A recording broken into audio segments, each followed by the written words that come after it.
Hi అండి. మొన్నైతే నేను మా అమ్మ వాళ్ళ ఇంటికి అయితే వెళ్ళానండి. మా అమ్మ నాన్న లేని లోటు అయితే తెలియకుండా చూసుకుని అన్న వదినలు అయితే ఉన్నారు. చూడండి ఎన్ని వెరైటీలు తెచ్చాను. మురుకులు, అప్పడాలు. అప్పడాలు అయితే మా అమ్మ చాలా బాగా చేసేదండి.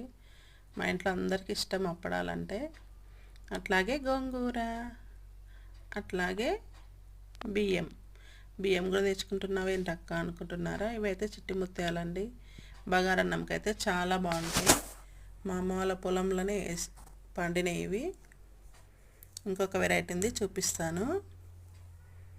మీకు కూడా ఇలాగే తెచ్చుకుంటారో కామెంట్ అయితే చేయండి. మీ వాళ్ళు ఎలా చూసుకుంటారో కామెంట్ చేయండి ఫ్రెండ్స్, ఓకేనా? ఇదైతే నల్ల కోడి అండి. నాటుకోడిల్ని నల్ల కోడి, మొత్తం నల్లగా ఉంటుంది కోడి. టేస్ట్ అయితే సూపర్ ఉంటుందండి. తినని వాళ్ళు ఉంటే ఒకసారి టేస్ట్ చేయండి దొరికితే, ఓకేనా? నాటుకోడి గుడ్లు. ఓకేనా ఫ్రెండ్స్, వీడియో నచ్చితే లైక్ చేయండి, షేర్ చేయండి, సబ్స్క్రైబ్.